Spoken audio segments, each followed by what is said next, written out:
As a history guy, I've gone on a lot of history hikes over the years. The first, however, was a bit of an eye-opener.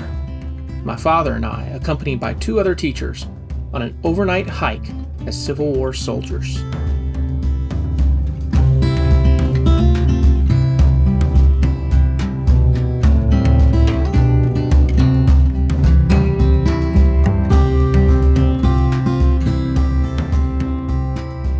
Our destination was Devil's Den State Park and the surrounding Ozark National Forest in Arkansas, a beautiful location of thick woods, steep hills, and a 15-mile trail labeled as strenuous by the Park Service.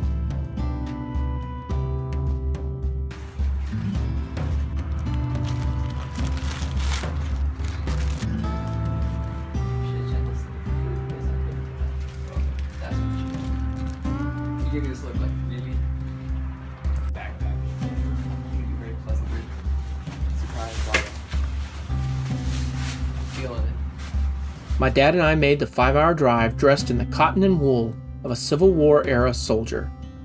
Our modern-day companions, Daniel and Lucas, were doing the hike in the best of current gear so we could get a good look at what had changed in the 150 years since my ancestors wore similar clothes and toted similar equipment through the Civil War.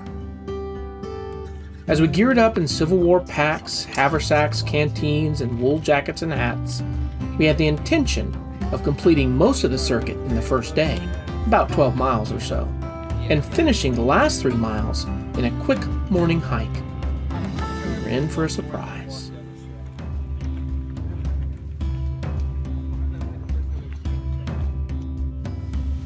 The first minutes of the hike were idealistic. The valley where we began was beautiful. Everything was a bright shade of green, and the weather was amazingly cool and moderate. Before long, we were heading uphill into the wooded hills and low mountains of the Ozarks, and I was beginning to realize an issue. Our packs were truly awful.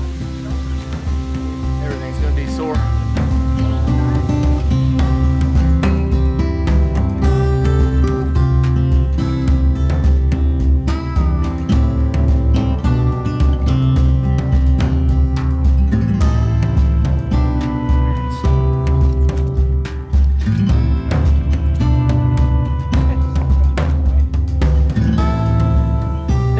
My shoulders are what's killing me. Unlike the modern backpacks worn by Daniel and Lucas, the Civil War era packs had no structure, no ergonomic support. The straps cut into our shoulders, and soon pain was intense in our backs and our necks. But I had made a mistake that promised to be even worse. I had put my pack on last, pinning my haversack strap and, more importantly, my canteen to my body. In short, I wasn't drinking, and I was rapidly becoming dehydrated. Wearing the wool uniform jacket of a Confederate corporal wasn't helping. Soon, we were needing to stop every half mile, and my father and I were discovering hiking a 15-mile mountain trail with full packs and wool gear was not among life's easiest things to do. As we struggled, it was Daniel and Lucas who kept us going, always ready to assist us with unshouldering those painful packs or simply with a pleasant word and a helping hand. They were also the ones to man the most important item on our trip, the water filter. Hey guys. Drinking contaminated creek water and contracting dysentery was a step further than we were willing to go to replicate history. Unfortunately, by the time we were 2 miles in, I was dehydrated, our canteens were empty, and because we were tackling the trail loop in the wrong direction, the nearest creek was further away than we thought. By the time we got to that first creek, I was feeling nauseous and dizzy. It was my own fault for not hydrating frequently enough, straps stuck under my pack or not. On the trail, we had munched on that other staple of a soldier's diet, hardtack, basically a cracker of flour and water.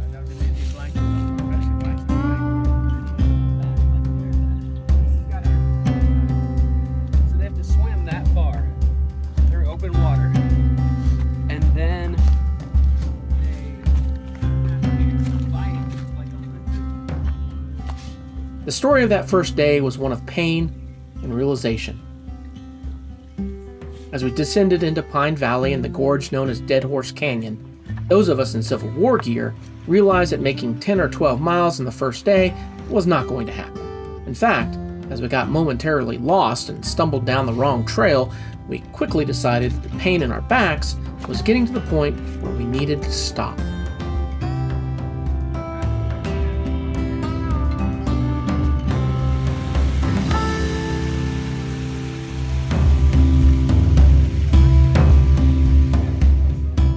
Stop we did, on a small bluff on a wide gurgling creek, a beautiful spot about a half-mile down the wrong trail, 6 miles into our hike.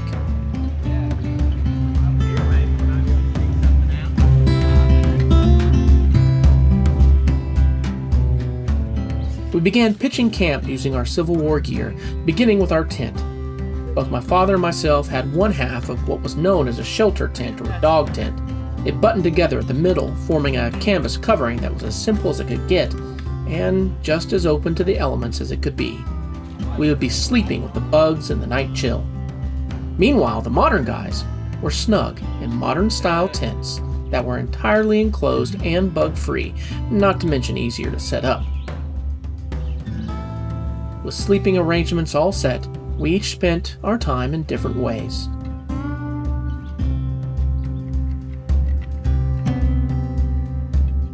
Well, it was already here. Are you just whittling? Well, actually, I got that thing. It's about a freaking perfect walking stick.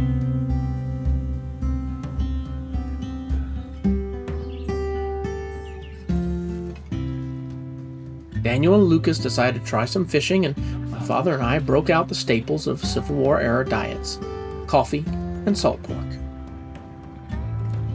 Our version of salt pork was a slab of bacon that had been smoked and salted in order to survive a few days in our haversacks, the bag slung across our chests that held our food.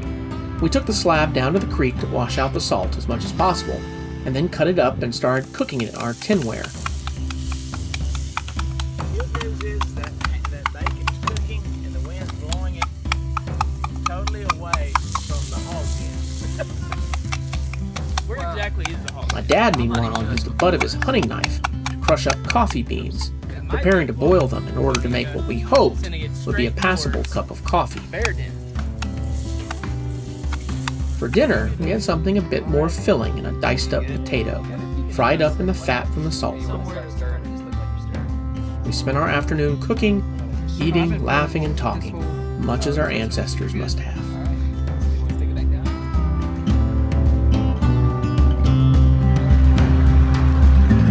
Harder bacon. Just really salty.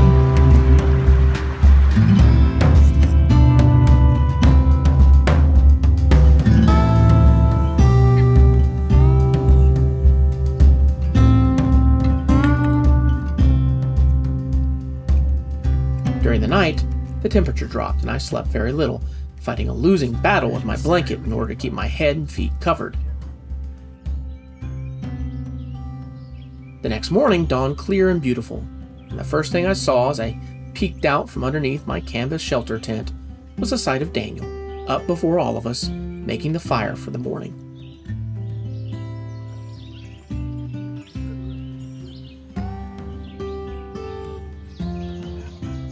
We all woke slowly, eating a breakfast of salt pork and packing up our tranquil little camp, each one of us thankful that we had not been eaten by a bear overnight.